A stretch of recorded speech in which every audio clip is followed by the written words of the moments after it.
Alrighty, ladies and gentlemen. Got the mic again. How did I forget my mic this time again? God dang it.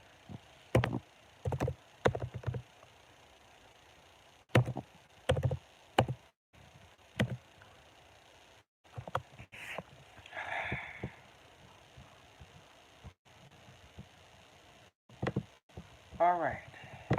So we are live. Finally. Sorry I was late. I was watching the preview of the Undertaker documentary. And I wanted to look at that for a second before I came on live here. But I think everything is ready to go.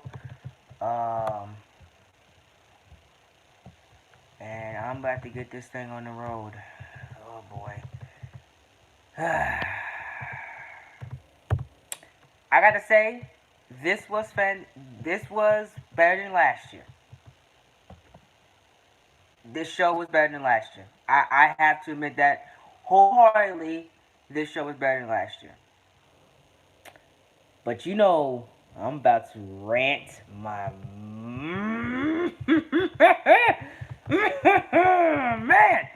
man, man. They made me mad. They made me mad, dog. Oh my god. WrestleMania 34's ending was god awful. This ending was better than WrestleMania 34's ending. No doubt in my mind. No doubt in my mind, this ending was better than WrestleMania 34's ending. No doubt. Um, the Undertaker match is better than WrestleMania 34 as well. Just say. Yeah, now y'all know I have bias for WrestleMania 34, obviously. Because I was there. Well, you don't see me in the crowd, but I was in the crowd. I was singing glorious and doing phenomenal, um, and all that stuff like that. So obviously, I'm gonna have bias to a show I attended. Everybody does. If you were there, you're gonna have bias over it. Um, so what in the world? What the heck is this?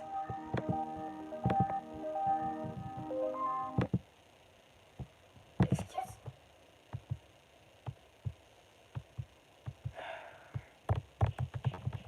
All right. Okay. Let me go get my doggone microphone so we can get this started.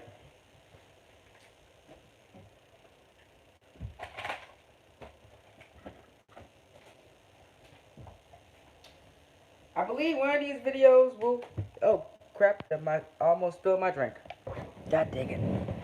I believe one of these WrestleMania videos will hit over 1,000 views. I believe that. Mania last night hit over.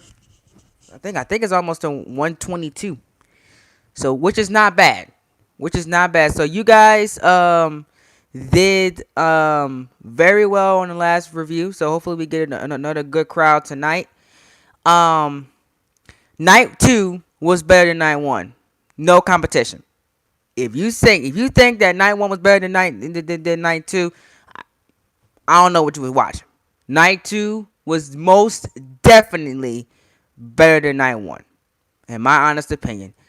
I love that doggone Boneyard match, but the Boneyard match, as my favorite reviewer said, as one of many podcasts I watched last night, Solomon said it, Gresh said it, the Boneyard match saved night 1. It saved it. Simple as that. The Boneyard match saved night 1. There's no competition on that. Simple. Happened. But because everything else on night 1 was besides Rollins and Owens, obviously, the tag team title ladder match and Taker and Styles. Even Sami Zayn and Daniel Bryan wasn't as good as I thought it was supposed to be. You know. Now on night 2, the kickoff match, I didn't even watch. I turned it on. I seen Liv Morgan in the ring, and I was like, I'm good. I didn't watch the kickoff. I heard it was some people told me it was alright from what they watched, but I didn't watch it. I just didn't care. I didn't want to hear they them talk for 2 hours again. I was good on that. I skipped it. But I heard the match was nothing special. Liv Morgan beat Natalia. Let's go show you Natalia's not that good in 2020. Sorry, Natalia. Just that you just don't have it anymore. I'm really, you know, I just don't see you fitting into this generation of wrestlers. I don't. You know, Natalia needs no. Natalia lost. She Morgan Liv Morgan won. I think. Did she win? I think Morgan won from my results. I believe.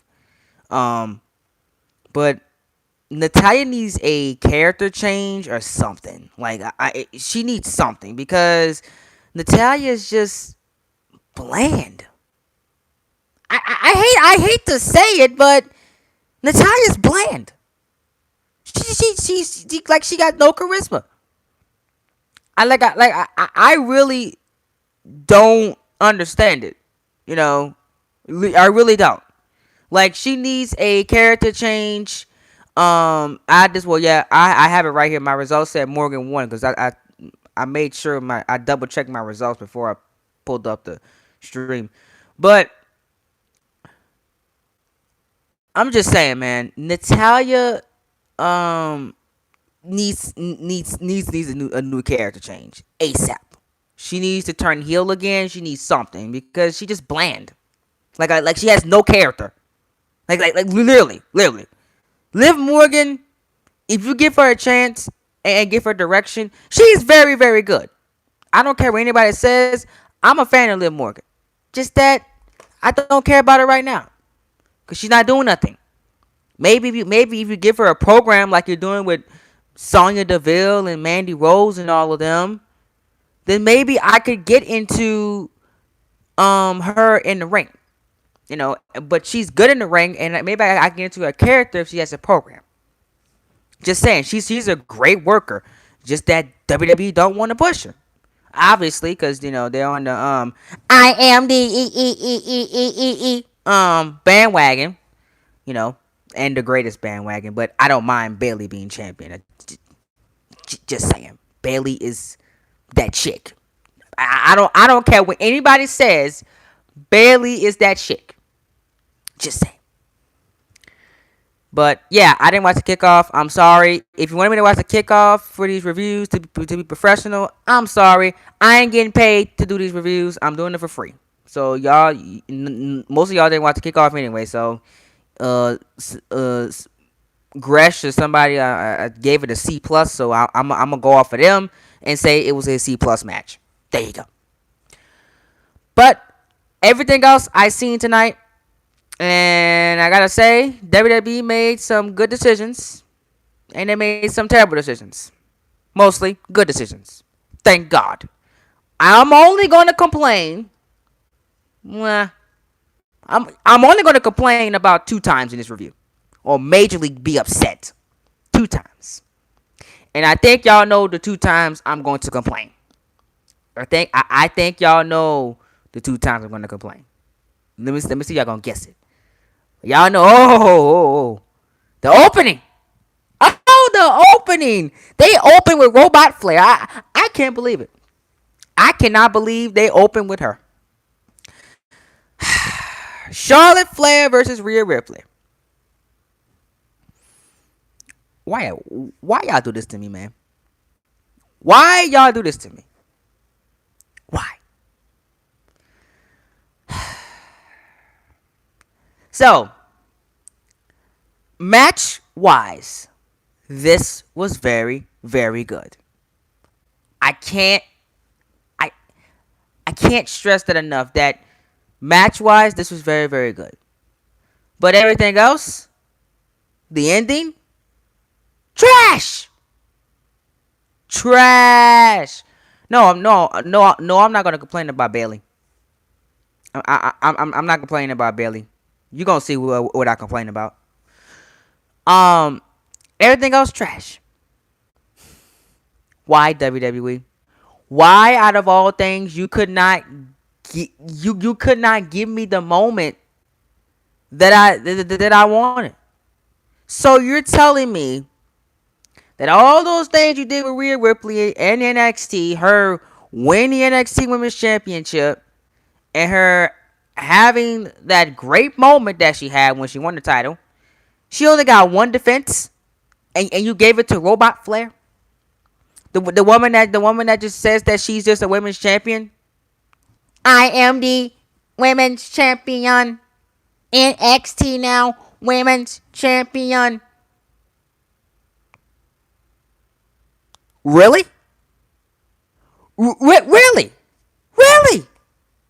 I don't understand this. And people are justifying this, man.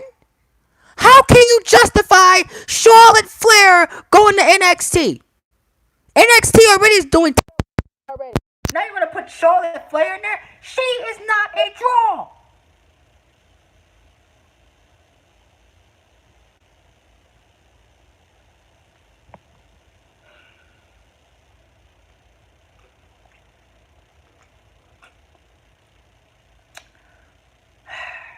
Okay, let me calm down.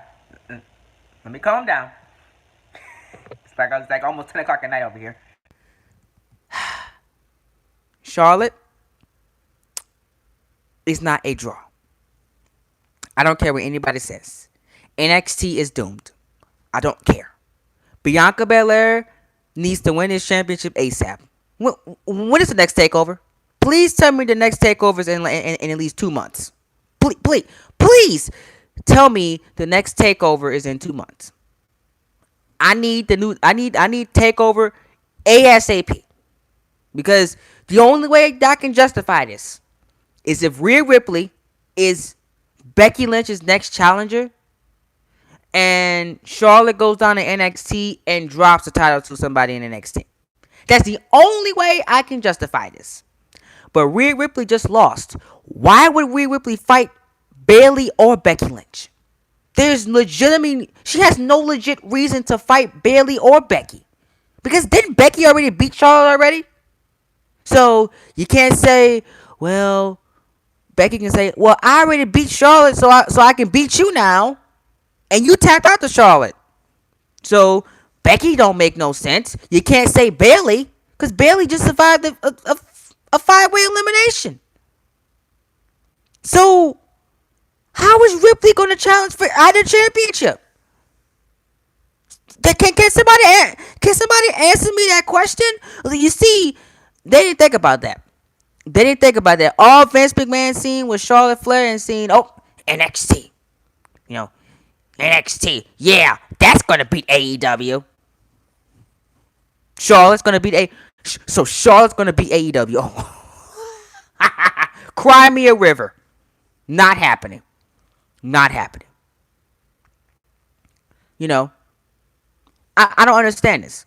Then there's no WWE draft. So you can't make the excuse, Ripley's drafted to this brand or that brand. You legit gotta just come up with something to say that she's on Raw or SmackDown now. So I don't get this decision. You could have kept the title on Ripley and had Ripley drop it to Bianca Belair. Seriously, Charlotte could have still wrestled in NXT. She don't need a championship. If you want Charlotte in NXT, just say that she's going to NXT. Say it's a trade. That's all you're going to do. Trade somebody from NXT, bring them to the main roster. Like you always do. And say, Charlotte was traded for them. That's common sense.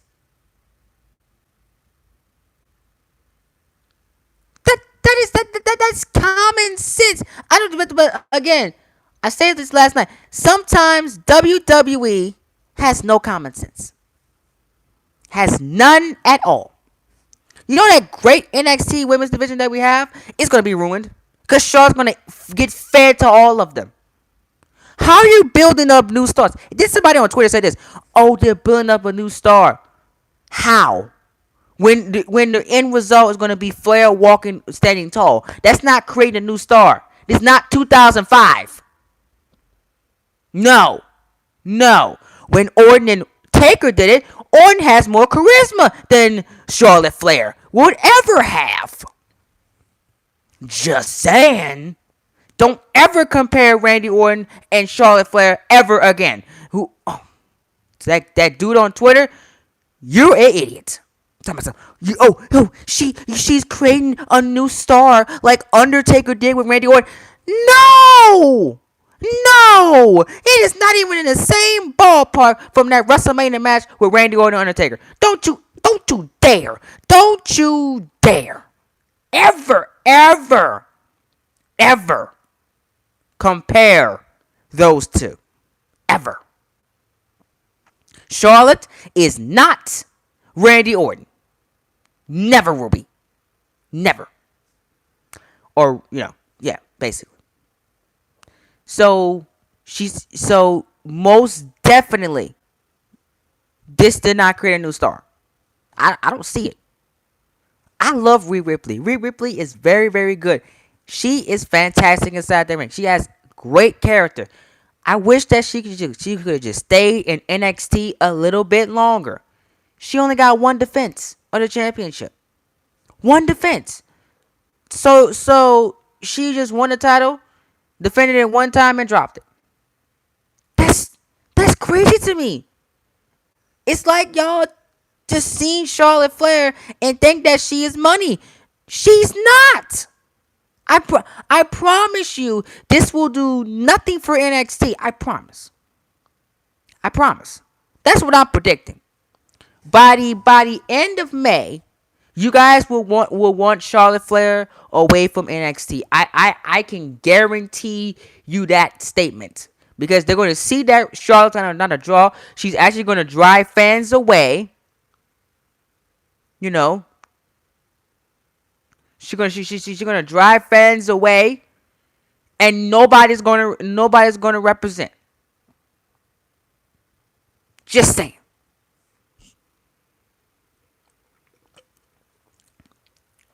He does. He does.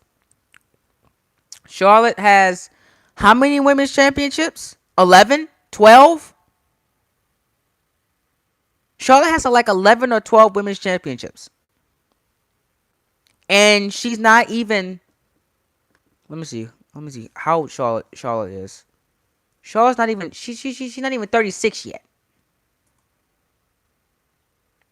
Charlotte is 34 years old. She haven't even hit her prime yet, and she has 11 or 12 women's championships. I promise you, man. This chick's gonna. She is going to have about 24, 25 women's championship reigns in her belt by the time she retires. She's not even in her prime. In wrestling, your prime is 40 years old. That was Undertaker's prime. I think Taker's prime was around 38, 39, 40 years old. That's wrestling prime. She's not even in her wrestling prime.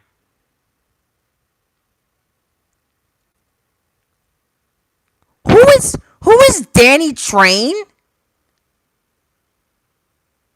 Who is that?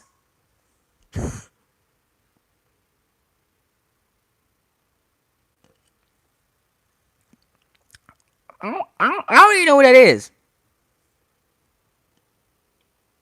Oh, thank you. Somebody muted him. He was getting aggravated. Jesus Christ. All right. Enough of my negativity for now. That was my little rant. If Flair would have not won, this night too would have been higher on my ratings. Just saying. But Charlotte Flair won, unfortunately. What a fool. Anyways, Aleister Black versus Bobby Lashley. I enjoyed this match for what it was. Even though this match had no build, this match was exactly what it needed to be. One black mass, 1, 2, 3. Sorry, Lashley, you wasn't beating Aleister Black. Aleister Black needed this win very, very badly. Now, move Aleister Black on to something important. The United States Championship. Please. Because I think Aleister Black deserves it. So give him a U.S. title run or something. Give him a championship. Or put him in a feud with somebody legit. With story. I meant. Lashley is legit because I think Lashley can't kick my behind. So I got to, but, give him somebody with story. And give him a legit feud. I think that will be the best thing for Aleister Black. That's what he needs. Very, very, very, very badly. But one black mass, and that was it. This match showed that Aleister Black can hang with a big man on the main roster. It told the story with Lana and Bobby Lashley probably causing dissension and them potentially breaking up. So we got to follow that story too. This did what it needed to do. It got Aleister Black a WrestleMania win, his first WrestleMania win in his career so far. So, good on Aleister Black, good on everybody involved. Told a story. I liked it. I don't know why people would complain about this match. Aleister Black won, so there's nothing to complain about. One black mass. Okay, good. It's Lashley. Who cares? Next match. Otis versus Dolph Ziggler. If there's one thing I would say about this match, is that, man, I wish this match had a crowd. I wish that we really, really did, especially the next two matches, of course. I'm going to say this too. I wish that we really did had Raymond James Stadium for this match and the Randy Orton and Edge match. Let me tell you why. The pop that Otis would have gotten if this was in front of 80,000 people would have been massive. WWE would have had them a star. You wanted to create a star? That was their chance. That pop would have been amazing. You could have had the pyro go off. You could have had maybe confetti fall. Man, you could have legit told stories with that, man. It would have been fantastic. That's my one complaint. That this should have had a crowd. I'm sorry. I kind of wish that Dolph Ziggler would have won. I actually wish that, so we could have got the payoff at SummerSlam. I know that people would have been like, why would you want Ziggler to win? But, just so we can get the payoff at SummerSlam, that would have been fantastic. Just to have that in the crowd. I think Boston would have ate that up. I think Boston would have ate that up live. But, you got to say, can WWE tell this story for another 4 months? I don't think they could have told the story in another 4 months. And then again, we don't know if this stuff's going to be gone by August. We can only hope it's gone by August, but we don't even know if it's going to be gone by August. So, you got to take that into consideration as well. But I really, really, really wish that this match had a crowd. I wish, man. What's up, meme guy? What's up, man? How you doing, man? Hey, zombie. What's up, man? Make sure you guys like this video. Last night we got 14 likes before the video was over. So, let's see if we can get 10 tonight. I know this one is a little later than the last one, but let's see if we can get like 10 or so tonight. But yeah. But besides that, everything happened like it was supposed to happen. I got no other complaints. Otis got his woman. He got his woman. And it still felt good, but I wish it had a crowd for it. That's the only thing. I wish this had a crowd. But Otis won. The right man won overall. I gotta say that this was very, very entertaining from what we've seen. I think that the 24/7 championship is a joke of a championship, so it fits Gronk. I stopped caring about 24/7 championship when the who wanted that little clown? Some clown wanted, and I started caring about the championship. When I watched 24/7 title was when R-Truth had it the first time, and he had made that remix of the Old Town Road with it. I was I was a 24/7 champion a supporter. I love the title. But after Drake Maverick and that Moss dude, that Moss clown wanted that beat Ricochet, that made me so angry and made me mad, I stopped caring about the championship. So I honestly think the 24/7 championship is the women's tag team championships.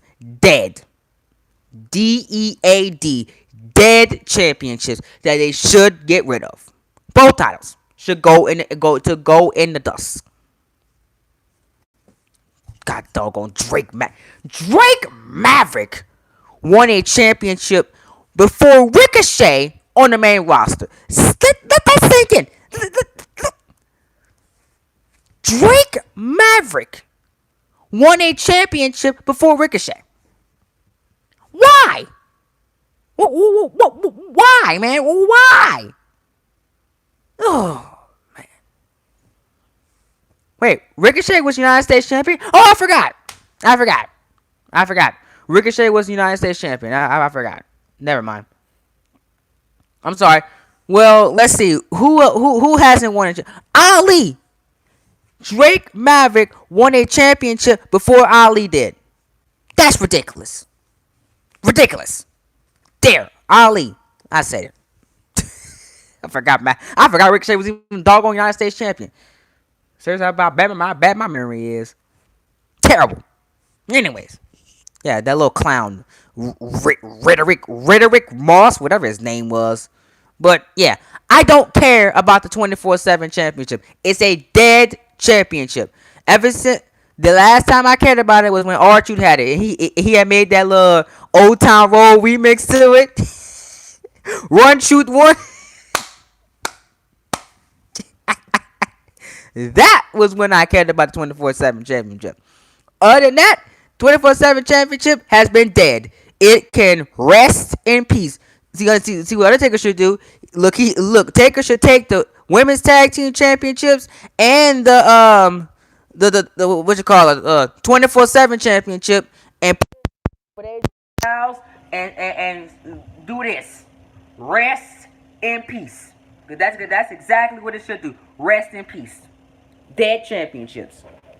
2019. No, yeah, 2019 to 2020. Rest in peace. There you go. Y'all know the women's tag team championship makes a year. It made a year this weekend, and it's already dead. That's a shame. That's a shame. 1 year in existence, and the title's already dead. A doggone shame.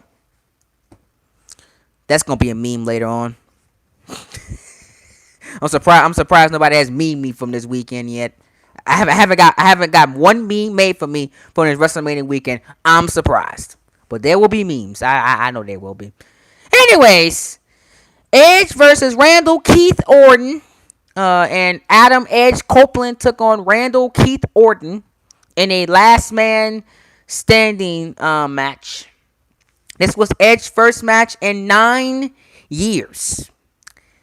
Or 8 years. Was it 9 or 8 years? Lord, I'm getting old. I am getting old. I remember watching Edge the first time back in 2008. He took on freaking Undertaker at WrestleMania 24. Never forget. Edge was boy when Edge came down, he had that little, he put the hands up. I was like, yeah. But I became a fan. I've been a fan of Edge since then. Then Taker came out and scared the living hell out of me. I I was scared so. Taker scared the crap out of me. He did, cause he came out and I was like, who is this? And I was like, I asked my family watching me. I was like, who's that? And it was like, well, that's the Undertaker. He has a WrestleMania streak that he's put on the line. I was like, oh, and then the fire came. I screamed so loud. It was like, ah! It was like the fire. I was a weird kid back in the day, you know. But yeah, I was there for Edge WrestleMania match in 24. That's when I became a fan, and I watched his last match. Um, you know, at 27, unfortunately, against Del Rio of all people. Alberto Del Rio was Edge's last opponent before he came back. Let that sink in. Alberto Del Rio was Edge's last opponent before tonight. That's a bad way to retire. Just saying. That if you had to tell me, oh Coltrane, your last match is going to be Alberto Del Rio, I would look at him like, what? Del Rio? No, no, no. Mm-mm. I think Del Rio should have faced The Miz, and I think John Cena should have fought Edge at WrestleMania 27. But I know why they did Miz and Cena to set up The Rock and Cena for next year, the year after, the once in a lifetime, but technically it was in a lifetime because they did it at 29 too. So WWE lied to us again. Well, many times they lied to us. Oh, this is gonna be once in a lifetime next year. Oh, it's gonna be twice in a lifetime. You said it's gonna be once in a lifetime. What happened? What happened to once in a lifetime? Two times in like, oh, okay, cool, cool, cool. All right. Anyways, reminiscing. My only complaint: this match was way too long. This match was way too long. They couldn't, cause of the CDC guidelines. They could not do no brawls. I mean, no battle royals because it was too many people. Because of the virus, so they had limited personnel, so they couldn't do no battle royals this year, unfortunately. Um. So, also, what's up, Ken Ass? If you're still here, but by my long-winded storytelling, but what's up, Ken Ass? Um. This match was way too long. Way too long. Um, Twitter said it best that they say that this match dragged and all it was punching and punching and punching and throwing and punching and RKO's and punching and punching and throwing and punching. And throwing. And I gotta say, I agree with him. I agree with them. I love Edge. Been loving Edge for almost my whole career watching WWE. I've been loving Edge for the last 13 years. I've been loving Edge. But, you know, that match dragged. It dragged relentlessly. Dragged so much. Um, but I gotta say the ending was very, very cool.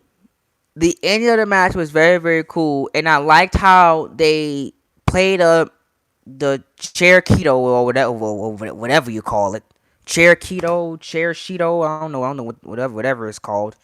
With the chair on chair thing, whatever. Um, I like that ending, and I loved how Edge, you know, before he delivered it, you can just see in his eyes that he didn't want to do it. He was very, very emotional. Before and after he did it, and that was very, very cool. You know, despite everything that Randy Orton did to him, that's storytelling right there. By the way, he still showed this. He still showed emotion after what he did. That is storytelling, and that storytelling done right. Um, but besides the ending and the spots, I like the one with the elbow drop off the ladder. That was cool. And the RKO spots were very, very. They were timed very well. The spear on top of the truck was very, very cool. Um, I like that. Um, you know, but other than that, it still dragged on real like too much. Um, Danny, can y'all sell this offline? This ain't the place to be talking about see me online. Like, I don't know who you is. Um, Danny, Shani, whatever your name is, but who is you? Like that kind of girl me. Who the fuck is this guy? I don't even know. I don't even know what it. Who is you? Like, seriously, Danny Train. Oh God, no, no. Wait, just gave me an idea.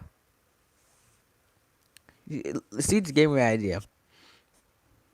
I might name if no when I no, not if when I have kids if I have a son, I'm gonna name my son YouTube channel Danny Train. It's gonna be, hey guys, it's your boy Cold Train and Danny Train. Yeah, yeah, we gonna do that. That's gonna be lit. Danny C and D Train. Woo! I like that. Both the Woo mans. Oh, my son gonna love me. My son gonna love me. Oh man, he gonna be. Oh man, he gonna be a comedian just like me, and be memed, and still look amazing like me, and get all the ladies, you know. But he gonna be more about his schoolwork than me too. My son gonna have a 4.0 GPA. Just saying, you know. That's on period. My son got a 4.0 GPA, be a comedian, and get all the ladies. That's on period. Don't play with my son, my future son. And my daughter gonna be a scholar too. Both the look, all of my kids gonna be something. You know, you know, you know, all my kids gonna be something. All of them. God dog it. The train family is gonna be something. They're gonna be something. All of them. And then cause look. They're gonna have their dad's DNA. And you know, this DNA is special. This DNA is something that not everybody has. Not everybody can be a technology master, and not everybody can be a professional wrestling fan. And ah, hit the kicker. And be funny. And and oh oh here's what's up. And love video games. You don't find that combination everywhere. That's special. You know, cause that's that train DNA, baby. Just say it. That's that train DNA. That should be a shirt. That should be a shirt right there. New T-shirt idea. The train DNA. Who would buy that? I wonder who would buy that shirt. I might make it. I might make it. Just saying. Just saying. That's that specialist right now. Yeah, Coach Chain Road is better. I might have to make a Corona Road one.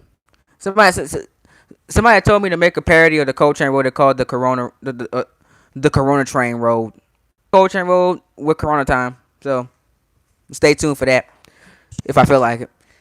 But like I said, this match dragged. But Randall Keith Orton did his thing. Edge did his thing too. I give it a C plus. No, I'm gonna say B minus. So I give it a B minus. Because of the effort that they put in and the stuff that they was working with, and they still gave us. God dang. See. God dang. Sorry, that's my phone blowing up. All these doggone notifications. Okay, dang. Yeah, it's a lot of content, but I have a lot of time on my hands this week because I'm on spring break in my house. That's up. That's up, man. I'm on spring break in my house. That's tough. Anyways, moving on with the review. In between matches, we had Gronkowski defeat Mojo Rawley via pinfall to win a 24/7 championship. You know what I was doing during that match? I was getting me a cold beverage. And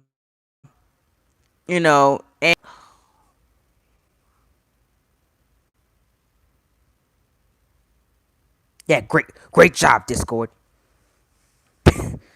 What are y'all sitting in Discord anyway? That's so weird. You know what? The next Snapchat notification I get, I'm gonna just leave it right there forever and move on with my life. That's what I'm gonna do. Anyways, Gronkowski defeated Rawley to win a 24/7 championship. As Undertaker says, rest in peace. I don't care about this championship. It needs to be. Just saying. Moving on. Raw Tag Team Championship, Street Profits versus Angel Garza and Austin Theory. Ain't gonna lie, Austin Theory did good for his first main roster match. This very, very impressive. How this match went off and how it came about. Um, like I said, for a match that didn't have that much build, WWE made the right decision, and obviously because my girl showed up. Y'all know who showed up. Ooh, y'all showed up. Man, look. Shit. Oh crap. Look, Bianca ain't celebrity. She ain't celebrity bae, cause Zendaya and Miss McClain takes celebrity bae, but she is WWE bae. Montez Ford, you is a lucky man. You is a lucky man. You know, Montez so lucky. He's so lucky. Oh, I wish I could find me a woman like that, man. That look that looks that good. and she take care of herself too. And then I heard personally she's a good person too. Woo! I know. Woo! I know he be having a good time. No pun intended with that. I know I will. I know I will. Just saying.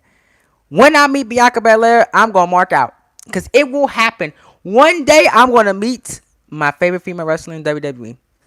It has to happen, man. I gotta meet Bianca. I have to meet Bianca and I have to meet Bayley and Sasha. It has to happen. You know. It has to happen. You know. I like some of the finest chicks in Hollywood. I do. I do, man. Woo! I mean, you could just look at my Twitter banner. Heroes that I like. For different reasons. And China Anne McClain is one since the first time I seen her act, and I've been following her career since she was like 7. She's 21 now. No, I think she was 10 or 12.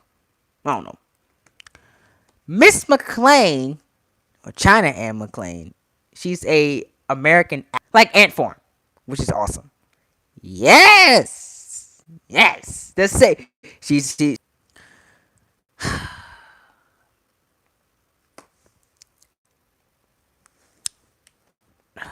Oh crap! Dang it, man. Wait, am I still on Wi-Fi? That is why. Okay, guys. Dang, my Snapchat blowing up. These are my confessions. I'm playing with some. I'm frozen now. Ah, dang it, you. Get the chick on the side. These are my confessions. Bianca is so fine. She can get it all day, my confessions. I wish I had me a girlfriend right now. Hopefully it comes in the next few months. I'm so lonely. I need a chick in my life. My confessions.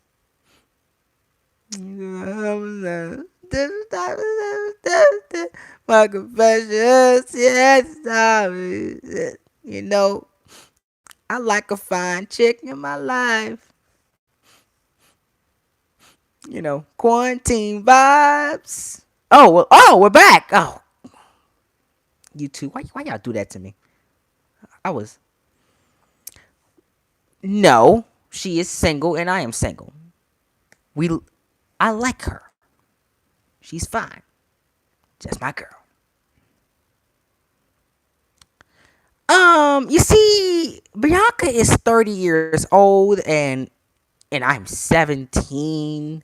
I cannot answer that question because if I answer that question, and it happens, she can go to jail, and I don't want Bianca in jail because she's too fine for jail. We don't need that happening. Um, I cannot imagine myself with none of my crushes because all of them are older than me. We're not going to have them be female pedophiles. Just saying. Because, one of them's 25, one of them's 21, and one of them 30 years old. That's my celebrity crushes. They're 20, 21, 30, and 25. We ain't made them go to jail. No, no, no, no, no, no. No, sir. God dang it. This is supposed to be a professional review, and we're getting all topic talking about females.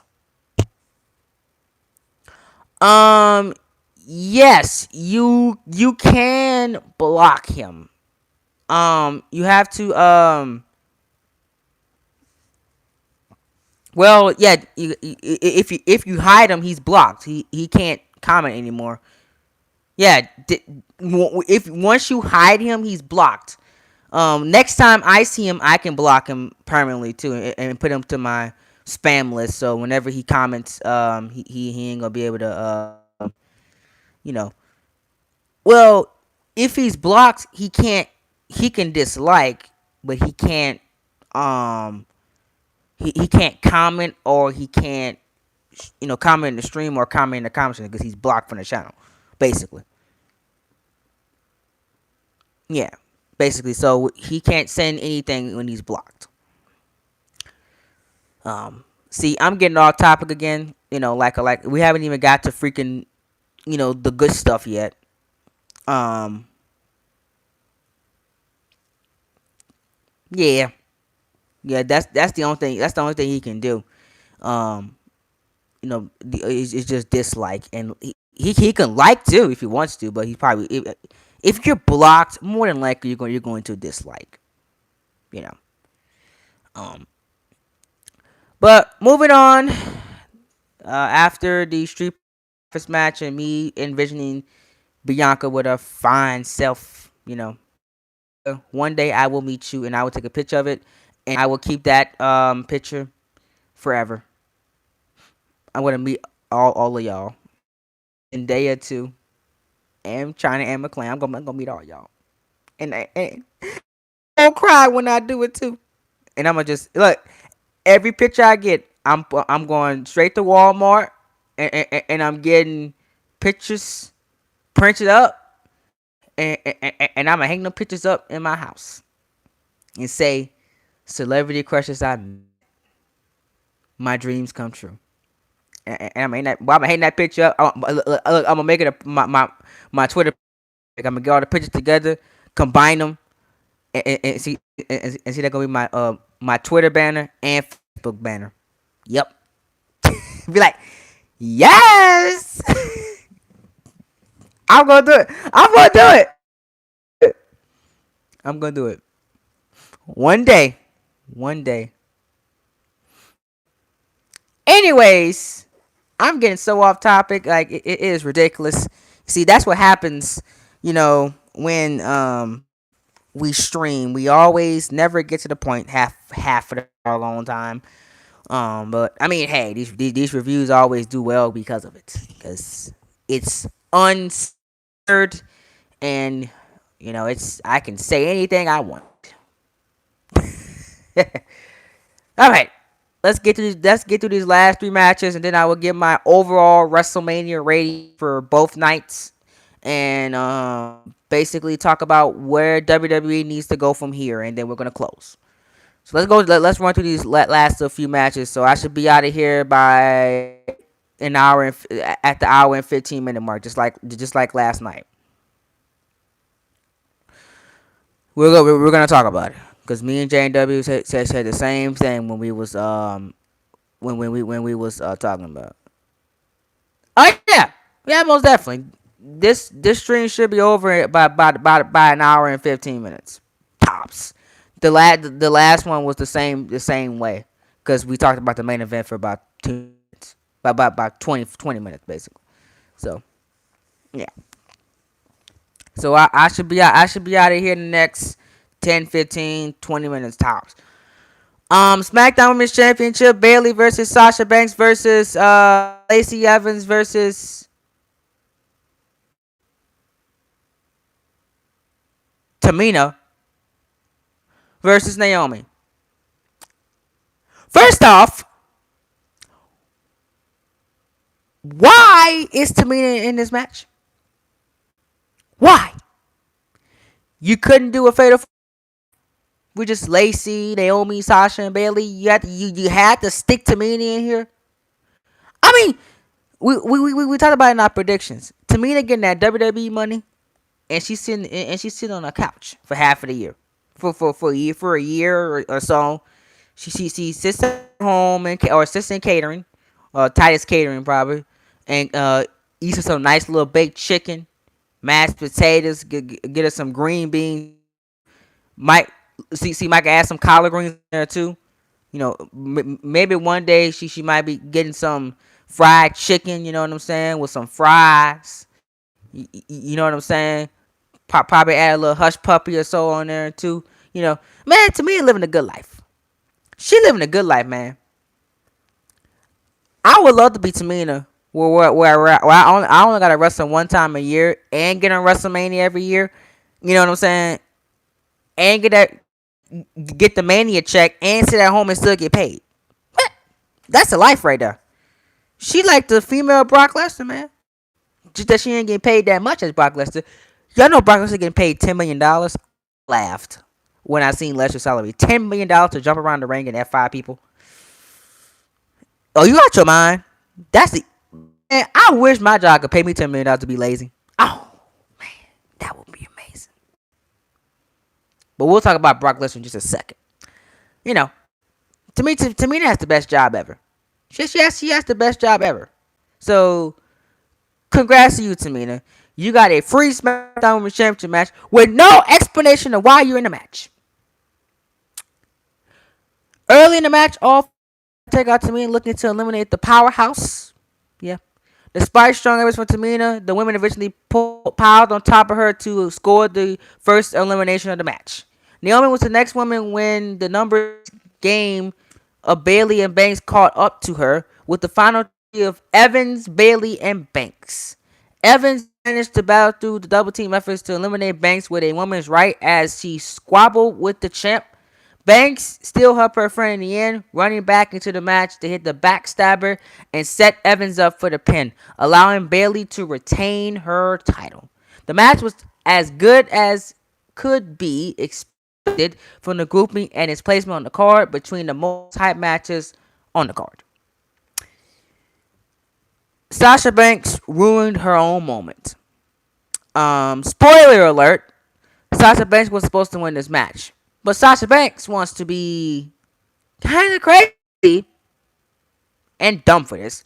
She posted a picture of her with the SmackDown Women's Championship on social media, and people caught it and screenshotted it before she deleted it. And luckily, WWE had filmed multiple endings to this match, and that's how Bayley was able to retain. Originally, Sasha and Bayley were the final two, I heard, and Banks beat Bayley to win the championship, which was going to set up their SummerSlam match, one-on-one. That was the original plan. But plans, the ending had to be scrapped, and they put in this ending because winning the title got leaked early, and WWE changed. So this was supposed to be Sasha Banks' WrestleMania moment. She was supposed to win this match. But her posting her picture on Twitter of all things got her screwed. So, in my opinion, Sasha Banks probably saved herself. I think you could build up this match between her and Bayley for SummerSlam now. Do it, WWE. Make the match that we were supposed to get tonight at SummerSlam. 1-on-1, Banks and Bayley. Now you got your second opportunity. This could be a saving grace, you should say, for Sasha Banks to get her SummerSlam moment. It's gonna be in her hometown. Could you imagine a pop if Sasha Banks wins the title in her home? Think about that pop, guys. That will be fantastic. So if I'm WWE, do it, man. Do it. Get Sasha Banks the victory, and get her you know, at SmackDown Women's Championship. Build up this match for SummerSlam. So Sasha Banks' social media blunder could be a saving grace for her. In the end. So, yeah.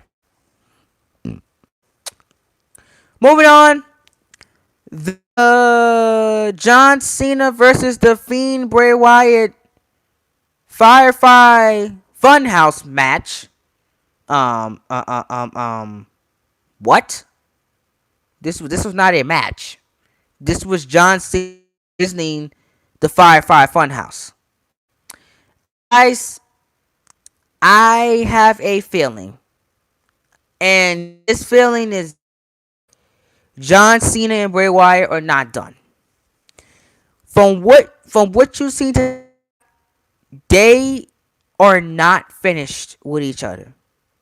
A lot of people, understandably so, complain how this was not a legit match. They were confused. They thought this was all over the place.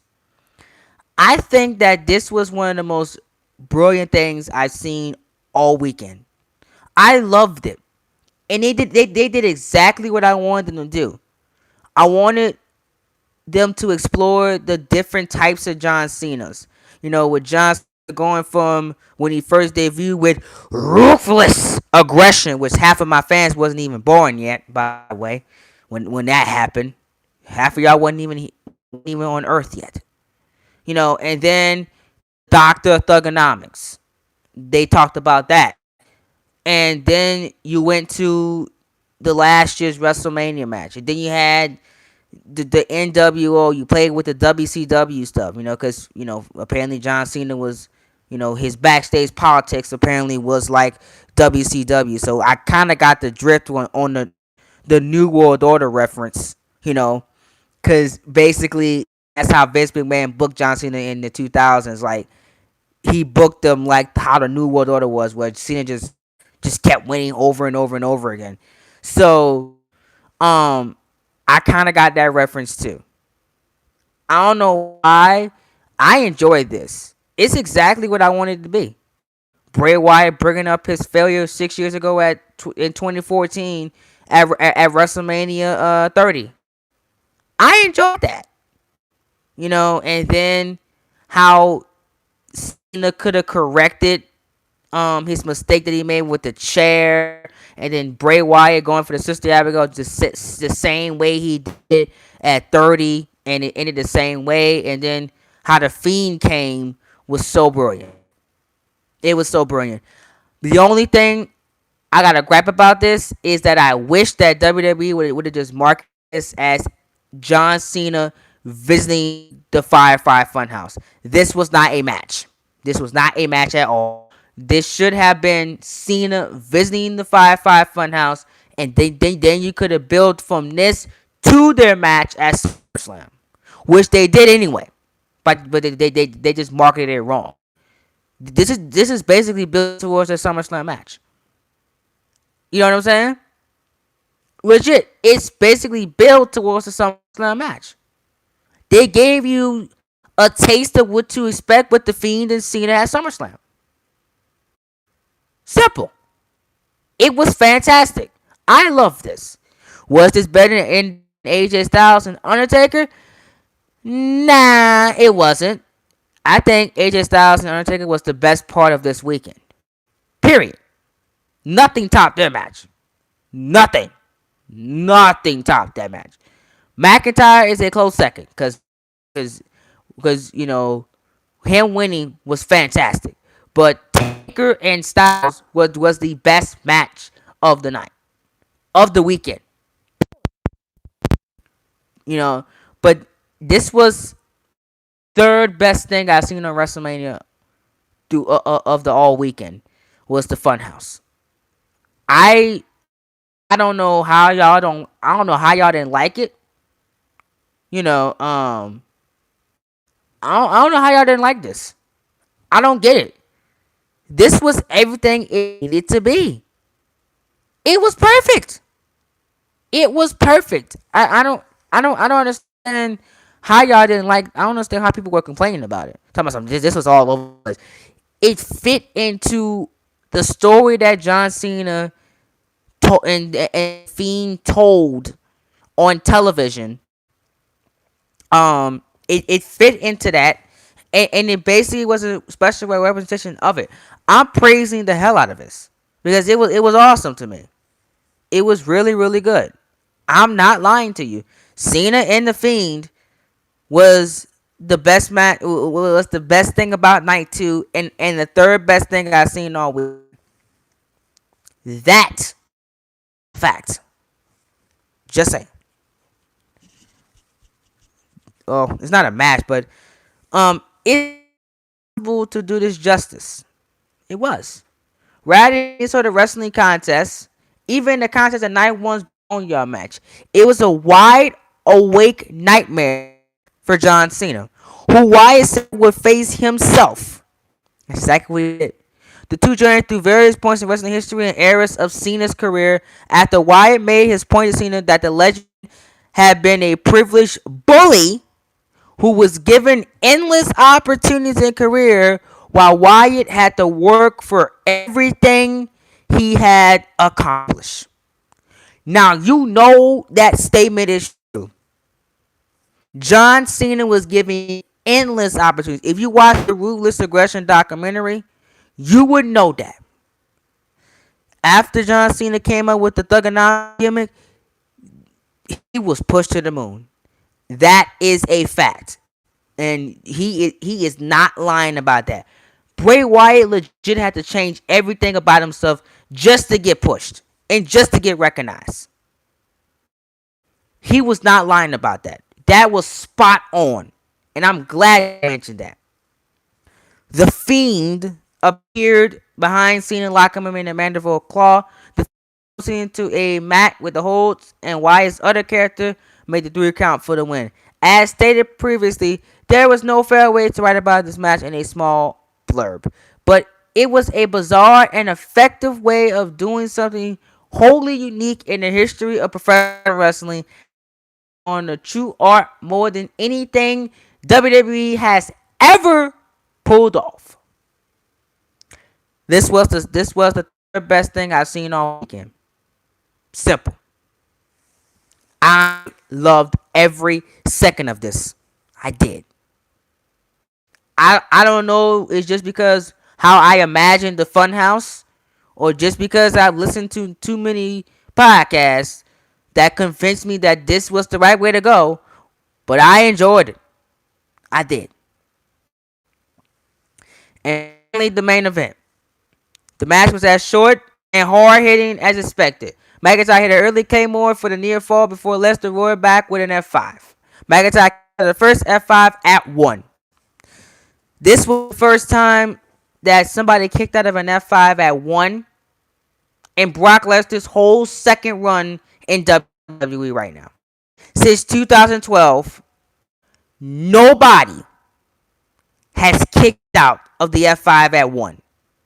Drew McIntyre is the first man to do it since Brock Lesnar came back to WWE in 2012. That is a fact. I've seen all the Brock Lesnar matches that he's had since his return in 2012. McIntyre is the first one to kick out of the Claymore, the F5 at 1. I know that for a fact. Especially the last 2, 3, 4 years. Everybody has kicked out of the F5 at 2. Nobody kicked out of it at 1. So keep that for a fact. Back in F5, he kicked out at 2. And again, at 2 after the third F5. Lesnar got no more than a 2 count. His advocate Paul Heyman employed Lesnar to continue hitting the move, saying that he can't keep kicking out. Lesnar lifted McIntyre again. The challenger slid from Lesnar's shoulders and blasted check with a claymore. After 2 more, Lesnar was down and out, allowing McIntyre to score the pinfall to become the new WWE champion. The moment like the punch of a triumph in front of tens of thousands of fans, but anytime Lesnar goes down clean, feels like a meaningful piece of modern wrestling, and McIntyre now has the opportunity to be a man after the journey to the top. What's up, Caesar? What? Oh, I keep seeing my name. My name's spammed. Bingo. Perfect. I always say that Royal Rumble winners should not lose at WrestleMania. I don't use a website. I take my own notes. This is all. This is all my notes. I don't use a website. Yeah. Um, I take notes on this stuff before I review everything that I review. Everything is taken by notes and pointers and from what I remember. Usually, if this was a one review, like they do the night after, like I did the others. There was no you know there's always a massive script I write to break down each match and give pointers and discuss it with you guys in the chat. I always take my own notes. I don't trust sites. I take my notes from what I see because I legitimately watch the show. So I take my own notes and I read them out to y'all. Simple. This was everything it needed to be. Quick, short, and to the point. Brock Lesnar has lost two years in a row and dropped the Universal and WWE Championship. They do, and I will be paid eventually, but not. You have your next star. You have your man. This is 10 long years it took McIntyre to become world champion. He finally did. And credit to everybody involved in this story. Credit to everybody involved, and credit to Vince McMahon. I gotta give him credit too for believing in Drew McIntyre and letting him run with the ball. This was fantastic, and I don't care what anybody says. It was fantastic, awesome, awesome. Everybody in my Discord popped when McIntyre won his belt. You have a star now. WWE, give this guy a title ring. Give him some great opponents, and let this man run with it. You know, let him run with this championship for a good minute. He deserves it. I always, as I stated before, I answer his question. I always say Royal Rumble winners should always win at WrestleMania. That's just me. Rumble winners should win. There's special circumstances when the Royal Rumble winner should not win, and it's only to further a story. That's when a Rumble winner should not win. But typically, most likely, I would have Rumble winners win. And you would say, well, coach, and why did you crap on Charlotte Flair and Rhea Ripley? Because Charlotte Flair shouldn't have won Rumble to begin with. It should have been Shayna Baszler. I keep telling people that Shayna Baszler should have won the women's Royal Rumble. So that's why I crapped on Charlotte Flair. I crapped on her in January. Of course, I'm gonna crap on her in April because she shouldn't have won the women's Royal Rumble and she shouldn't have beat Rhea Ripley. That's simple. Shouldn't have happened. And I'm gonna stick by my opinion that NXT does not need Charlotte Flair. They don't need her.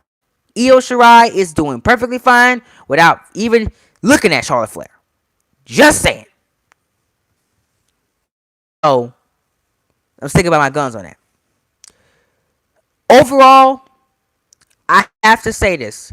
This WrestleMania was better than last year. Much better than last year.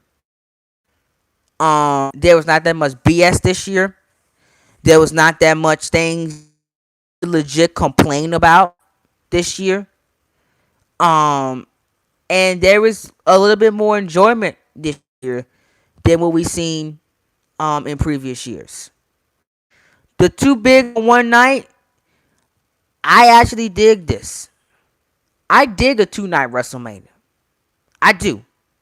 And if WWE about doing this in the future, I'm all in.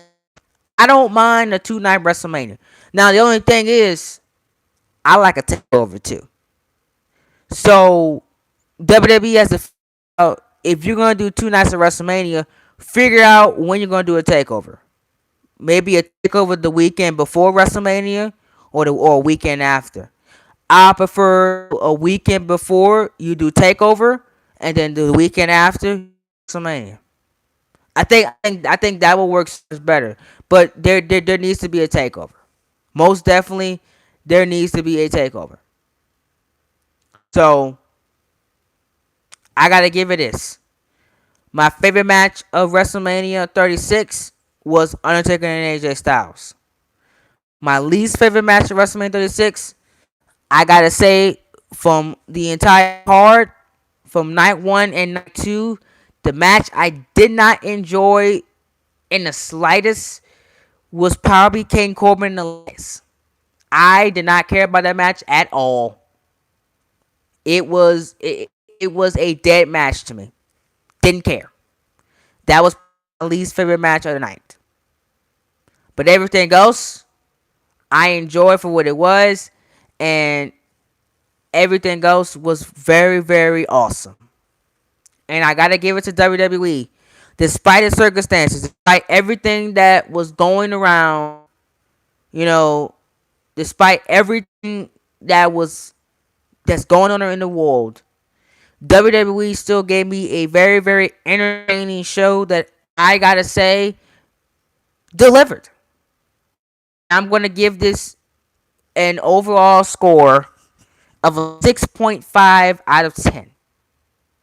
A very, very good WrestleMania for its circumstances and for what they had to work. A 6.5. I was not bored from any of these matches. I think the only match that I was kind of like, oh, it dragged was Edge and Orton. And the worst match of the show was King Corbin and Elias. Everything else served its purpose and told the story. There was some questionable decisions, but overall, it was a success. And that's going to be it for me. As I close, thank you so much for a fantastic week. We reached 1.37K this week. We got some brand new additions to the Discord. We made history this week with almost reaching 82,000 total channel views, and finished and produced the biggest Universe Mode episode in my series history that will premiere on Friday. Thank you all for a great WrestleMania week, and I keep saying this, that this fan base is very awesome. What's getting me through staying at home, and and everything that's going on right now is you guys. I love you guys. Y'all are so amazing, and y'all have been so supportive. Y'all have supported every single video I have done this week. No video has nothing past 20 views. I think each video has over 30 views this week, which is insane for how much I post every week. No video has less than 30 views. That's incredible when you think about it. So I thank you all so much for all the support on everything that was posted this week. This was a fantastic week of content, and continue to kill it, man. April, we're gonna be at home, but I'm not stopping. I am not stopping just cause I'm at home. No, no. We're going to continue to roll with content. Y'all still gonna get something every single week, maybe 6 times a week. You're gonna get something from me. Despite us being, we gonna work. We gonna work, cause we don't take no. I don't take days off. Sometimes I do take days off. Sometimes I don't feel like posting. It happens. But I will post at least one video a week or 2 videos a week. That's a promise that I will make. You will at least get something from me every week. Don't worry. But there will be days I take off. But I'm not stopping though. I'm not stopping content. You know what I'm saying? So thank y'all for everything, and I will see you guys hopefully next month. As you know, I only on YouTube review WWE pay-per-views only. Podcast exclusive is Raw, SmackDown, and NXT reviews. But WWE pay-per-views only is the is for YouTube. So yeah. Hopefully, if everything goes well, I will see you guys for the Money in the Bank pay-per-view that is scheduled to go on almost a month and 5 days from now on May 10th. That is when Money will take place. So I will see you guys on that review if everything is well. Um, and the show still happens. Other than that, I've been your host, Coltrane. Follow me on Twitter at Coltrane2017. Follow me on Instagram at Coltrane2018. Follow our Discord if you haven't already, Coltrane Productions. Subscribe down below to the YouTube channel if you haven't already. You guys like this video and share this video all around to your friends to let them know if they didn't watch WrestleMania. Share night 1 and night 2 review with your friends and tell them that Coltrane is a very, very awesome person. But I'm getting out here, man, a lot later than I thought I was gonna be. I apologize. We started a little bit earlier yesterday, but Undertaker documentary first look was on. I was watching that, and then I was coming to review this. So I'm sorry, my bad. But y'all know Taker is my favorite wrestler, of all time. So that's why. But other than that, I'm your Coach Chain. Be phenomenal or be forgotten. Remember to be glorious in everything you do, and I will see you guys in my next video on tomorrow. Peace out, guys.